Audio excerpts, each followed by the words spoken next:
Assalamu alaikum wa rahmatullahi wa barakatuh. Chers frères et sœurs, que la paix, la miséricorde et les bénédictions d'Allah soient sur vous. Aujourd'hui, nous allons explorer que répéter ceci 3 fois en soujoud pendant le Ramadan et voyez comment votre destin change.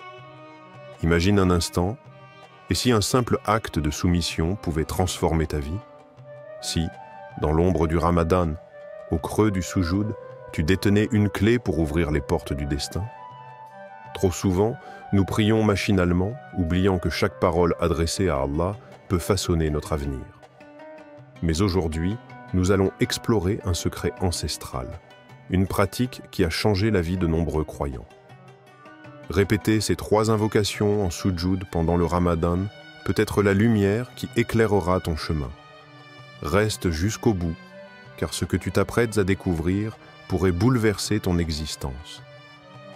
N'oubliez surtout pas vous abonner, liker et de partager cette vidéo. Sur cela, commençons par section 1. Le secret du soujoud et l'impact des invocations, le moment du soujoud, un instant suspendu entre la terre et le ciel, où l'âme s'efface pour laisser place à la pureté d'une connexion intime avec Allah. C'est l'instant où les barrières de l'ego tombent, où le cœur, débarrassé de ses illusions, se livre dans un abandon total. Le front touche humblement le sol, rappelant que l'être humain n'est qu'une poussière façonnée par la volonté divine. Pourtant, dans cette posture d'humilité, se cache une puissance insoupçonnée, un secret que peu réalisent pleinement. Nous vivons dans un monde qui nous pousse à nous tenir debout, à nous affirmer, à lutter pour nos désirs et nos ambitions. Mais la vérité la plus profonde réside ailleurs. C'est dans la prosternation que réside la véritable élévation. Plus nous nous abaissons devant Allah, plus nous nous élevons spirituellement, plus nous nous rapprochons de la source ultime de toute miséricorde et de toute puissance. Car n'est-ce pas là un paradoxe divin? Celui qui s'abaisse sincèrement devant son Seigneur est celui qu'Allah élève. Celui qui se reconnaît faible est celui qu'Allah fortifie. Celui qui pleure dans son soujoud est celui qu'Allah console. Le prophète Mohammed, paix et bénédiction soient sur lui, nous a transmis ce secret avec une simplicité désarmante. L'instant où le serviteur est le plus proche de son Seigneur, c'est lorsqu'il est en prosternation. Multipliez donc les invocations. Muslim. Si nous étions pleinement conscients de ce moment, si nous réalisions vraiment que cet instant est une ouverture directe vers la clémence infinie d'Allah, changerions-nous notre façon de prier? Serions-nous plus attentifs à ce que nous chuchotons dans notre soujoud? Aurions-nous le courage de demander l'impossible, sachant qu'aucune porte n'est trop lourde pour celui qui les détient toutes? Allah nous rappelle dans le Coran « Prosterne-toi et rapproche-toi ». Sourate Al-Alaq 96-19. Rapproche-toi. Mais de quoi? De celui qui détient tout pouvoir, de celui qui entend les soupirs cachés au fond du cœur, de celui qui sait ce qui te pèse, ce qui te brise, ce qui t'empêche de respirer pleinement. C'est une invitation divine à s'abandonner sans retenue, à déposer son fardeau dans un acte de soumission totale. Imagine un instant, imagine si, à partir de maintenant, tu décidais d'implorer Allah avec une sincérité absolue dans ton soujoud. Imagine que, durant ce Ramadan, tu choisisses 3 invocations spécifiques, 3 requêtes profondes qui reflètent les besoins de ton âme et que tu les répètes dans chaque prosternation. Que se passerait-il? Et si ces invocations devenaient la clé de ta délivrance? Et si elles étaient entendues au-delà de ce que ton cœur peut concevoir? Il est des moments où l'univers semble se taire, où les anges écoutent, où l'invisible prend forme dans la lumière de l'invocation sincère. À cet instant précis, dans l'intimité du soujoud, tu n'es plus une simple créature errant dans l'immensité de la vie. Tu es un serviteur entendu, un être enveloppé par la douceur d'Allah, un cœur qui bat en harmonie avec sa volonté. Ne sous-estime jamais la puissance d'un soujoud fait avec conviction. Peut-être qu'en ce moment même, une porte s'ouvre pour toi. Peut-être qu'une douleur ancienne est en train de s'effacer. Peut-être qu'un décret est en train d'être modifié en ta faveur. La seule question qui demeure est « Que vas-tu demander ?» Section 2. L'histoire du changement par la prière. Il y avait dans l'ombre de l'existence un homme dont le cœur battait au rythme de la lassitude et du désespoir. Chaque jour se fondait dans l'autre, identique, sans lumière, sans espoir. Il s'était convaincu que son destin était figé, que son sort était un livre déjà écrit, dont il ne tenait ni la plume ni l'encre. Mais Allah guide ceux qui cherchent, même ceux qui doutent. Un jour, alors qu'il errait sans but, il croisa un sage. Cet homme d'une sagesse sereine l'écouta, puis lui souffla une parole aussi simple que profonde. « Lorsque la nuit t'enveloppe, prosterne-toi et parle à ton Seigneur. Fais-le 3 nuits durant et laisse ton cœur s'exprimer dans chaque soujude. Ramadan approche et les portes du ciel s'ouvrent plus grand que jamais. » L'homme n'avait plus rien à perdre. Peut-être par désespoir, peut-être par un infime reste de foi, il accepta ce conseil. La première nuit, il s'agenouilla, front au sol, et prononça ses premières invocations. Mais ses paroles étaient hésitantes, son cœur alourdi par les doutes. Pourquoi Allah l'écouterait-il, lui, un homme perdu? La deuxième nuit, il retourna à son tapis de prière. Il invoqua à nouveau, et cette fois, quelque chose de différent se produisit. Il sentit son cœur s'ouvrir imperceptiblement comme une porte rouillée qui retrouve lentement son mouvement. Les larmes qu'il pensait taries coulèrent sur ses joues. Pour la première fois depuis longtemps, il ressentit un frisson d'espoir. Puis vint la troisième nuit. Ce soir-là, quelque chose en lui changea. En se prosternant, il n'invoqua pas par automatisme, ni par attente d'un miracle immédiat, non. Il invoqua avec la certitude que ses paroles n'étaient pas vaines. Il savait qu'Allah l'entendait. Une paix étrange, douce et profonde s'installa en lui. Il se releva différent. Les jours qui suivirent furent comme une aube qui se lève lentement. Une porte s'ouvrit là où il ne voyait qu'un mur. Un message arriva, porteur d'une opportunité qu'il n'aurait jamais osé espérer.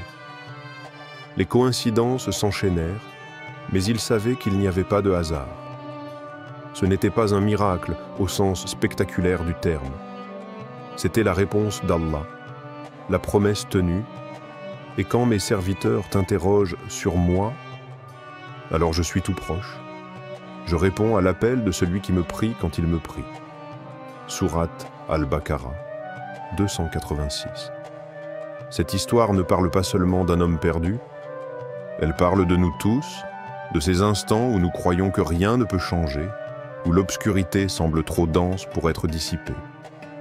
Mais il suffit parfois d'un pas vers Allah pour que tout bascule. Il suffit d'un cœur qui ose murmurer dans la nuit pour que l'univers entier se mette en mouvement en sa faveur. Combien sont ceux qui prient sans savoir qu'ils sont écoutés? Combien se détournent après une seule invocation, pensant que le silence d'Allah est un refus, alors qu'il est peut-être un test, une préparation, un cadeau qui attend son heure? L'homme de cette histoire n'avait pas seulement changé sa situation, il avait changé lui-même. Il avait appris que la prière n'est pas un simple appel jeté dans le vide. C'est une corde jetée vers le ciel, un pont entre l'âme et son Créateur.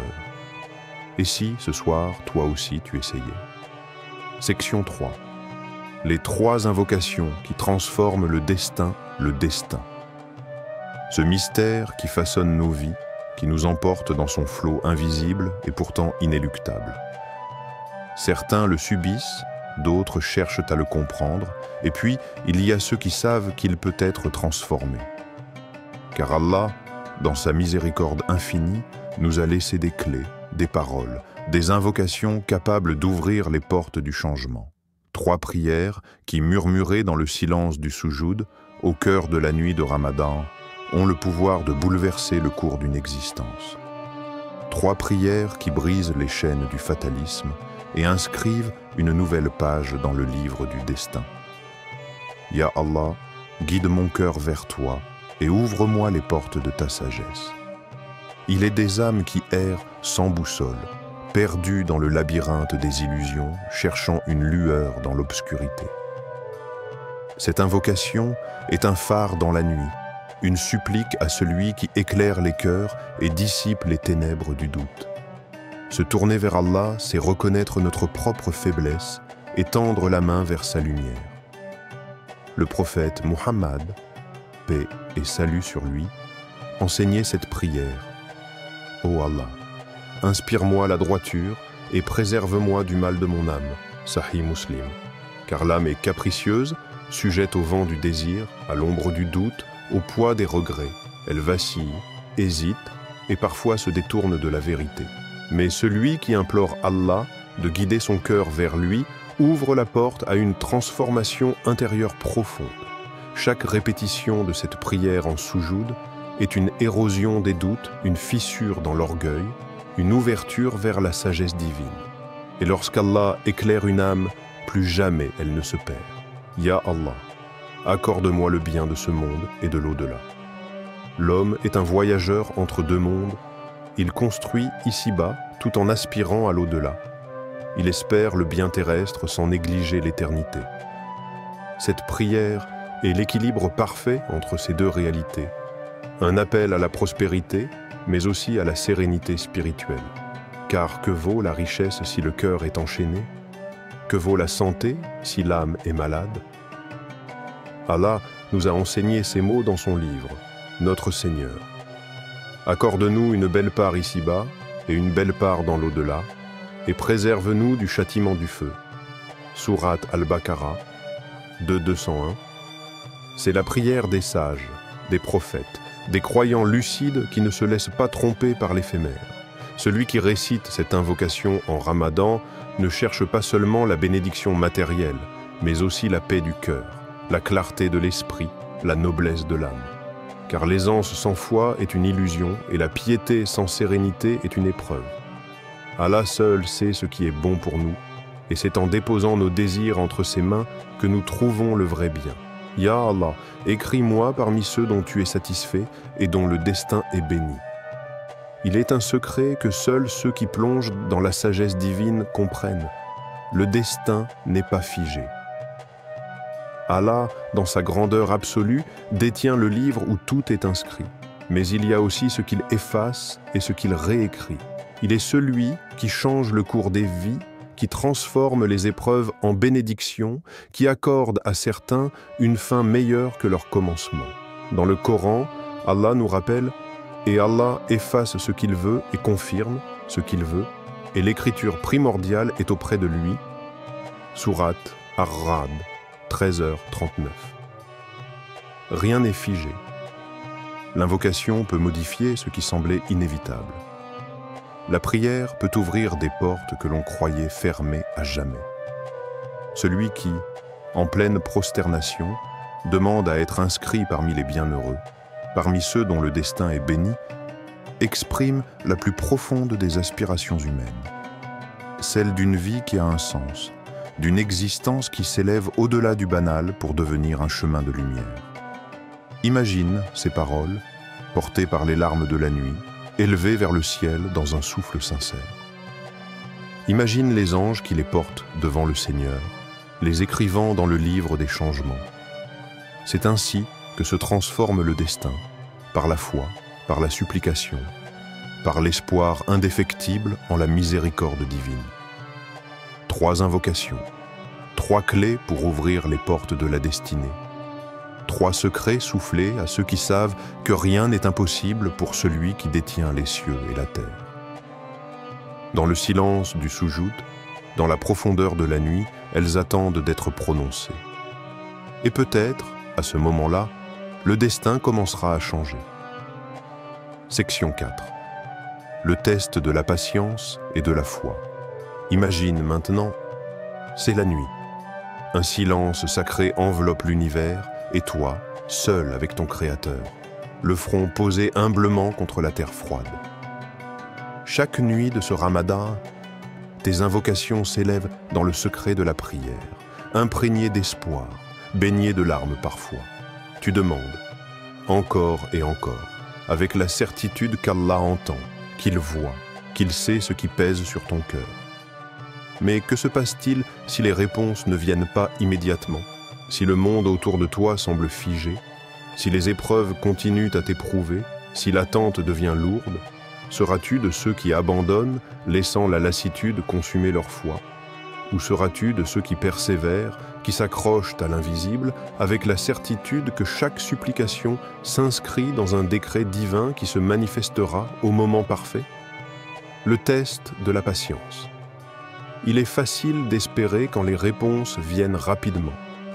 Mais la vraie foi se mesure dans l'attente, dans ces moments où tout semble silencieux. C'est ici que l'âme est éprouvée, que le cœur oscille entre la confiance et le doute. Les prophètes eux-mêmes ont connu cette épreuve, et parmi eux, Ayoub, paix soit sur lui, incarne la quintessence de la patience.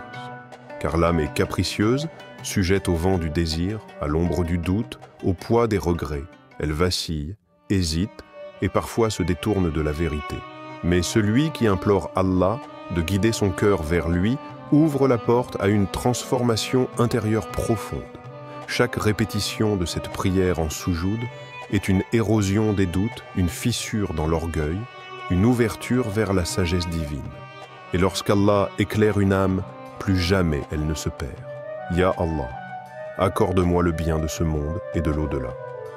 L'homme est un voyageur entre deux mondes. Il construit ici-bas tout en aspirant à l'au-delà. Il espère le bien terrestre sans négliger l'éternité. Cette prière est l'équilibre parfait entre ces deux réalités. Un appel à la prospérité, mais aussi à la sérénité spirituelle. Car que vaut la richesse si le cœur est enchaîné? Que vaut la santé si l'âme est malade? Allah nous a enseigné ces mots dans son livre, Notre Seigneur.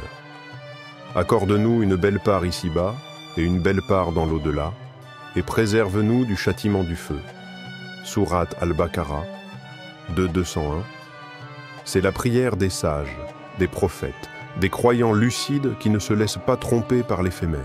Celui qui récite cette invocation en Ramadan ne cherche pas seulement la bénédiction matérielle, mais aussi la paix du cœur, la clarté de l'esprit, la noblesse de l'âme.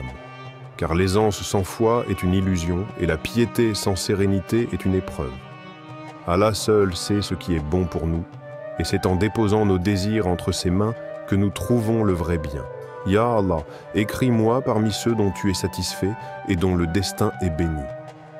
Il est un secret que seuls ceux qui plongent dans la sagesse divine comprennent. Le destin n'est pas figé.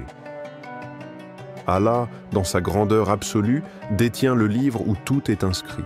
Mais il y a aussi ce qu'il efface et ce qu'il réécrit.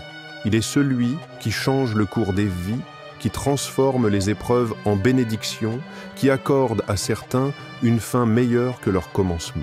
Dans le Coran, Allah nous rappelle « Et Allah efface ce qu'il veut et confirme ce qu'il veut, et l'écriture primordiale est auprès de lui. » Sourate Ar-Ra'd 13h39. Rien n'est figé. L'invocation peut modifier ce qui semblait inévitable. La prière peut ouvrir des portes que l'on croyait fermées à jamais.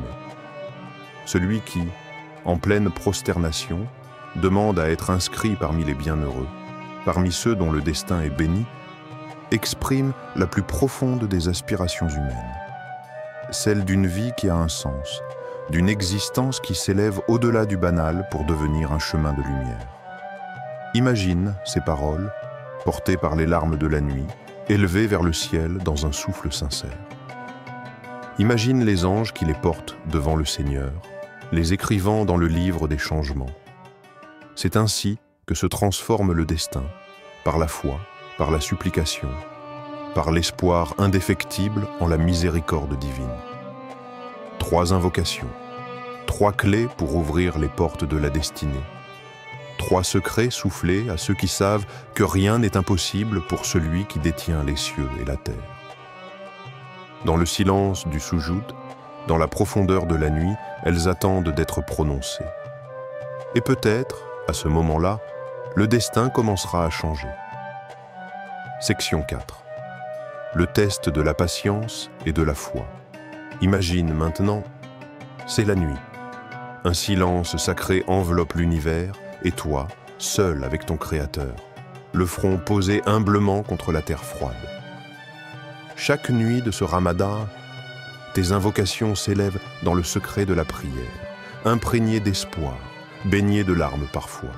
Tu demandes, encore et encore, avec la certitude qu'Allah entend, qu'il voit, qu'il sait ce qui pèse sur ton cœur. Mais que se passe-t-il si les réponses ne viennent pas immédiatement, si le monde autour de toi semble figé, si les épreuves continuent à t'éprouver, si l'attente devient lourde? Seras-tu de ceux qui abandonnent, laissant la lassitude consumer leur foi?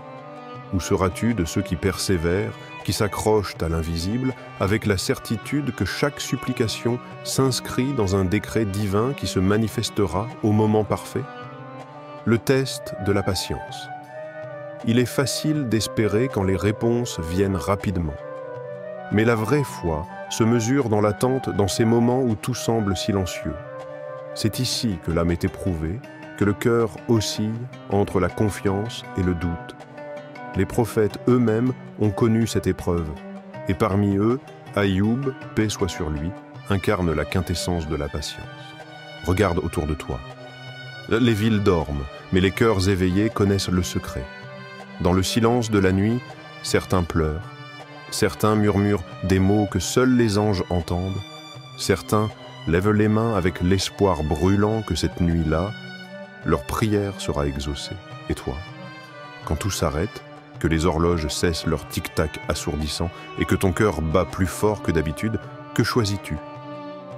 C'est une question de foi, une question d'éveil, une question d'opportunité, une nuit, une seule nuit. Une nuit où la miséricorde divine descend sur terre comme une pluie abondante, noyant les fautes, irriguant les âmes desséchées, réveillant les cœurs en sommeil. Lève-toi. Quand l'obscurité enveloppe le monde, sois de ceux qui cherchent la lumière. Répète ces mots enseignés par le messager d'Allah, paix et bénédiction sur lui. Allahumma innaka afuwun tuhibbul afwa fa'fu anni. Ô Allah, tu es le pardonneur, tu aimes pardonner, alors pardonne-moi.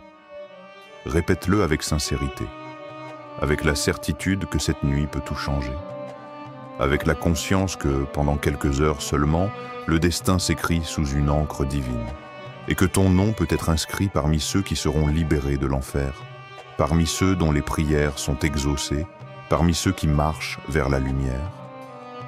Ne laisse pas cette nuit s'échapper. La décision t'appartient. Le soujud n'est pas qu'un simple geste. C'est un portail vers l'invisible, un lien direct entre toi et ton Seigneur. En ce ramadan, ne laisse pas ces moments te filer entre les doigts. Saisis cette opportunité, répète ces invocations avec sincérité et observe comment Allah façonne ta destinée. Peut-être que tu ne verras pas les changements immédiatement, mais sois certain d'une chose.